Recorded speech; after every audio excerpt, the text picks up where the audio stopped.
Kavya movie नहीं चलना? वो ब्रूनो बीमार है ना? ब्रूनो बीमार है। रोहित, आज ग्रुप स्टडी में नहीं जाना है? आज गुरु से मिलना है। गुरु? So Rohit, all your concepts are clear? Yes sir. अब बच्चे पढ़ाई करने के बहाने तो बनाएंगे ही, क्योंकि एक्स्ट्रा मार्क्स अचीव से लर्निंग होगी fun. Download the app now. Very good afternoon to all of you.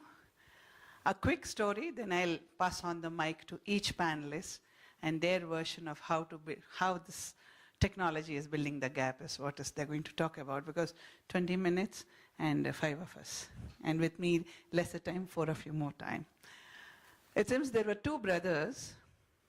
They were very close to each other. And suddenly, for some reason, they fought with each other. And they stopped seeing each other's face.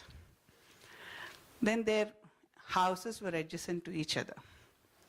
And elder brother thought that he doesn't want to see his brother at all anymore. He called the carpenter and he told him that with the help of a mason, build a huge wall.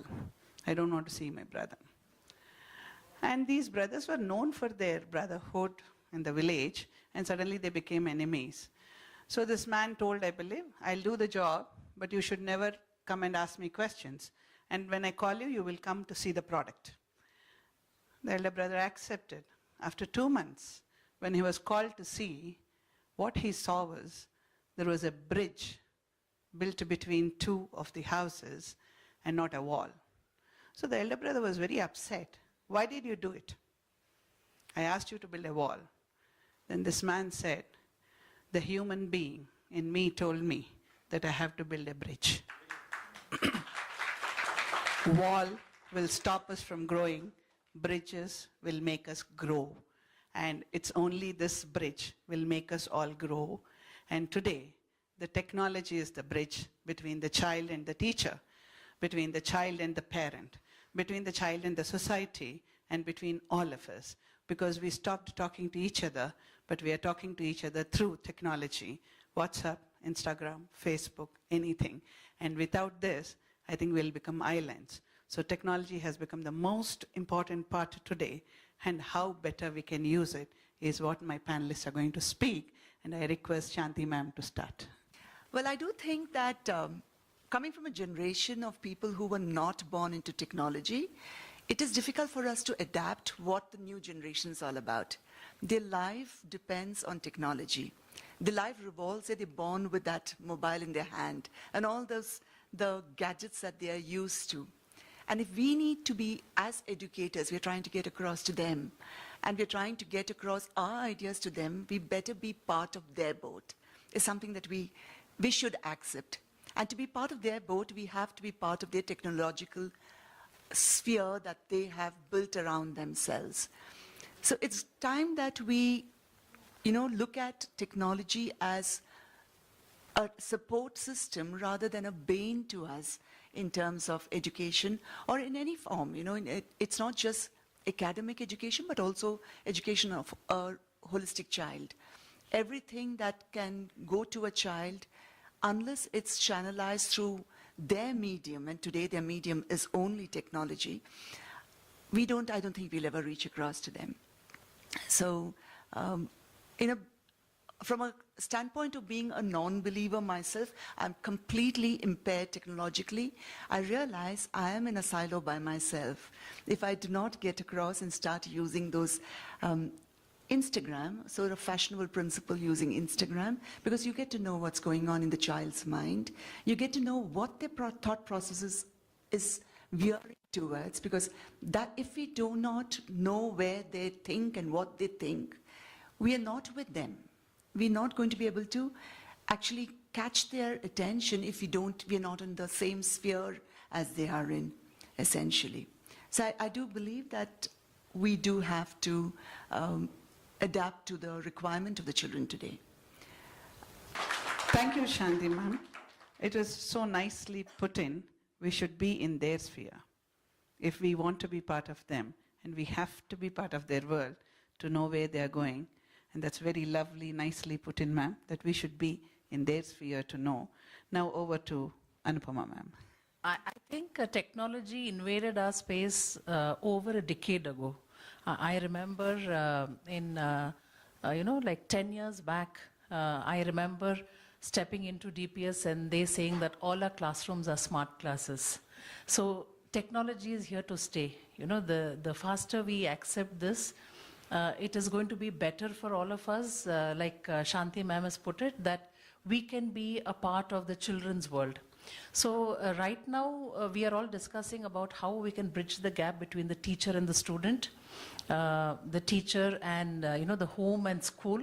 I am looking at a bigger gap here. I've been doing some reading from when I came to know about this topic, and then there are bigger divides which we have to look at, and it has been proven that only technology can bridge this gap. I'm talking about, the second biggest technological gap that's going to come up, because earlier it was the gap between the schools that have technology and the schools that don't. But now the second gap that's going to come up because of technology is in the student performance. So we have to look at how technology can be used to provide more equitable education in our country. Because the divide between urban and rural schools, the divide between students who come from different economic backgrounds, from different socio-economic backgrounds, this is another gap which we have to address. And unfortunately, I was not able to lay my hands on any data which has been collected in India. But I was just reading about a program that has been in practice in China from 2017, the WHO Plus program, where they have been able, just in the last 2 years, they have been able to touch almost 3,000 rural schools and over 1 million rural children. So these children who were who learned only basic English, math and Mandarin today, because of this program called the CC Talk, are able to access similar lessons which their counterparts in towns and cities are experiencing, and they're getting to learn subjects like physical education, arts, science, and many other subjects. So I truly believe that technology can be used to democratize the process of education and to offer equity in education. I don't want to call it equality, because it's not enough if we just give them the resources. We have to provide it in such a way that the outcomes are similar between these two groups, and it has been proven in many countries that only technology can bridge this gap. So we have to look at the bigger gaps here, because in all our schools, I think all the principals here, I think we use technology for a lot of things, not only for the teaching learning process. We use it for child safety on buses, we use it for the school lunch program, we use it to tell parents that tomorrow it's a holiday, we use it to convey good news and bad news and everything else. So I think we need to look at the bigger gaps that we need to bridge using technology. Thank you. Very beautifully put in by Anupama ma'am. Yeah, there is a big gap between the private schools and the have-not schools. Yeah, we call it as have-not schools. But the government has brought in some kind of app-based learning. I do not know how many schools are able to use it. There is app-based learning happening even in the government schools. But the teachers are not very well versed in using those app-based. The children who knew, they could download it and they are getting it, but the teachers are totally helpless. We need to bring back democracy and equity, ma'am. Very beautifully put in. The youngest principal, Tanuja ma'am, over to you for your words. Good evening, everyone. I completely comply with what the co-participants had said, principals and other dignitaries who have really put in their words in a very nice, and saying that today technology and our lives, it looks like inseparable. We can't just think of our lives without technology. But something down the line which disturbs me, I discuss with my teachers, with my other fellow principals, I always discuss that when a child comes to school for admission, the parents are there, they are talking, the child is disturbing the parents. Immediately the mother takes out a mobile from the bag and hands it over to the child. Say, be busy with this. So, of course, for the students, we are doing a lot of work that I don't have anything to say about it because I think all of us at our level are doing a lot of work, a lot of work.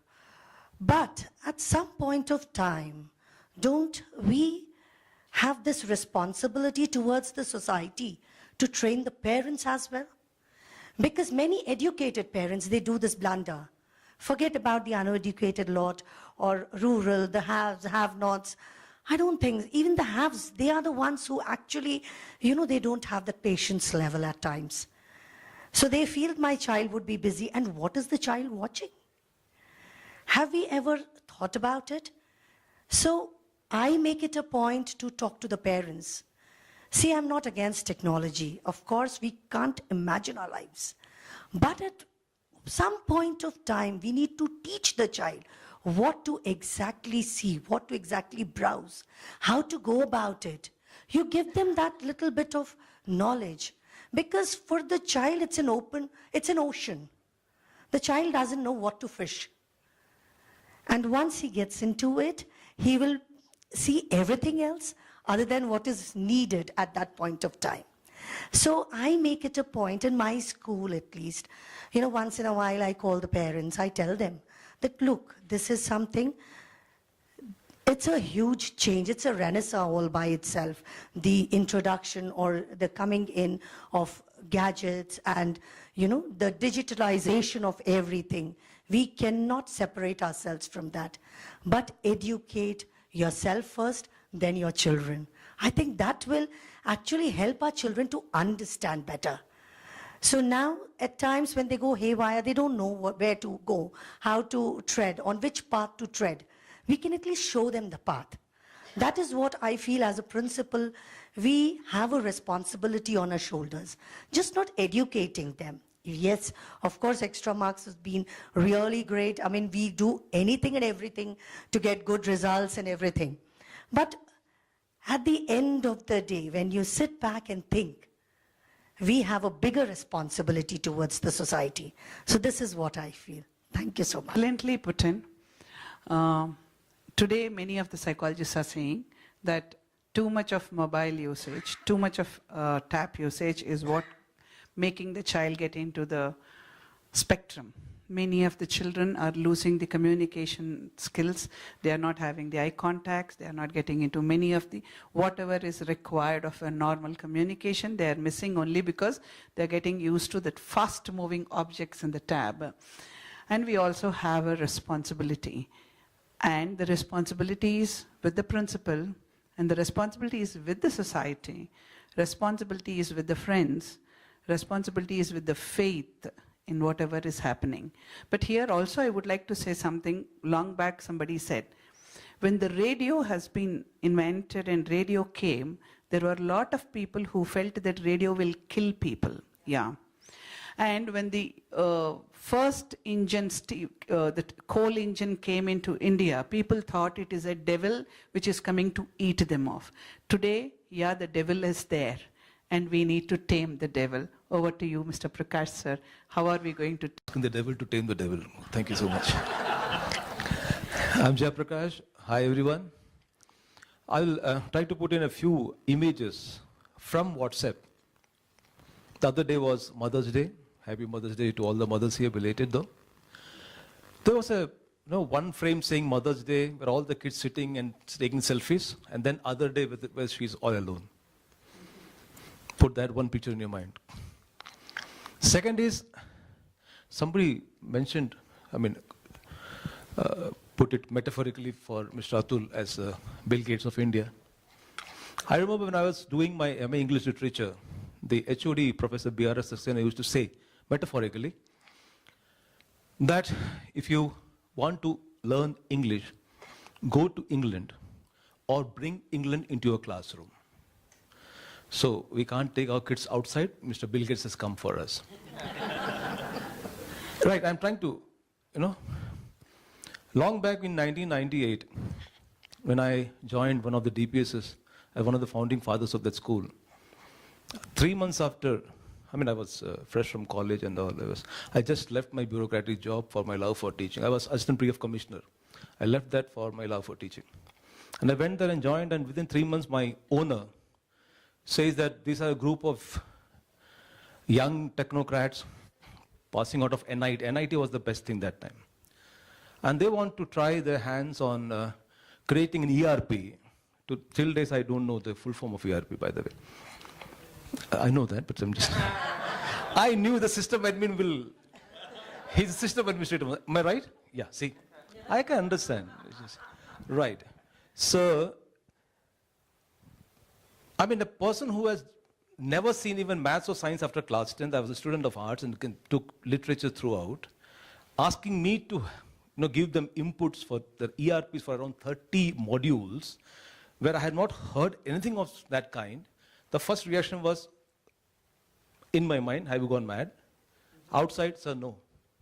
But he said, no, I won't take no for an answer. Do it for them. 6 months, day in and day out. Like mad people. Once I started getting, those time I started getting, oh, something is there. There is something that, we can do it. And ultimately we did it. That was known as Quick School. I don't know, many of them must be knowing, which was later bought by NIT themselves, and that is one of the best ERPs in the country right now. So what I say is, getting initiated at the right time, not before time, into technology is the first thing to be understood. And getting, there's a difference between passion and fashion. With the passion in place, you will do the right thing, not wander around looking for other things. That is in our hands, how to create that. And extra marks, I feel, is not about the extra marks per se, but leaving an extra mark, creating an extra mark for ourselves and for the students. If all these things are in place, the sensibilities will never come in way of the sensitivities. Thank you. Kavya movie नहीं चलना? वो Bruno बीमार है ना? Bruno बीमार है। रोहित, आज group study में नहीं जाना है? आज गुरु से मिलना है। गुरु? So Rohit, all your concepts are clear? Yes sir. अब बच्चे पढ़ाई करने के बहाने तो बनाएंगे ही, क्योंकि एक्स्ट्रा मार्क्स अचीव से लर्निंग होगी fun. Download the app now. Very well put in, sir. Sensibilities will not come into sense. Yeah. All I would like to say here is that there is always a fear as a person who is born somewhere in early 60s that what is this technology? Is it a devil, number one? And the children getting diverted, children will get attracted.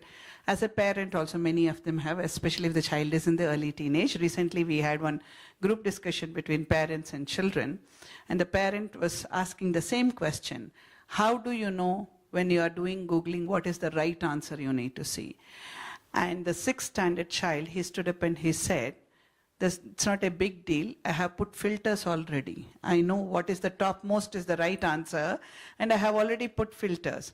Now this father, who is from IIT, he was stunned to know that his 6th standard child knows about filters. So today's Zen, Y, Z, whatever he or she is, they know. Only thing is we need to take care of the toddlers. And technology is and will be a bridge. And this technology will take us now, we are getting into more of artificial intelligence. And I don't know what is the next big tsunami which is going to come. And our generation is the best. We are taking everything and changing. I hope Gen Z accepts this kind of changes at every part of life so that they will also be as happy as we are. Thank you for listening.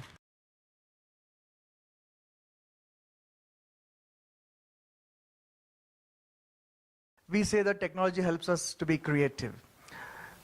Does it really help? Because when I hear top creators talking, they never mention technology. It's something beyond that. So any views, any inputs? Technology is not here for creativity. We are talking about how technology makes educational resources available and affordable. Both these factors, and technology can be used for individual learning and it can be used for mass learning also. So we have to look at how we can leverage technology to make education more accessible to the masses, and if you're talking about our students, how they can use technology to pace their learning. And if you're talking about creativity, yes, see, one of the byproducts of using technology is data collection. And data can solve any complex challenge, right? So it's all about how you're harnessing technology for what you are looking at. Because today, I'm not good at drawing and painting, but I can create masterpieces using technology because there are so many applications where I can change the color combinations, I can change my strokes. And today my house has a lot of my own creations and people say, wow, you can draw and paint also. So it's all technology. So of course, maybe, Van Gogh did not use technology to create masterpieces, but a layman like me does use technology to get creative. So it's all about how you're going to harness technology to bring about what you cannot achieve without technology. That's what I feel. That's a very apt answer, because A.R. Rahman, he uses technology to turn a bathroom singer into a world-class singer.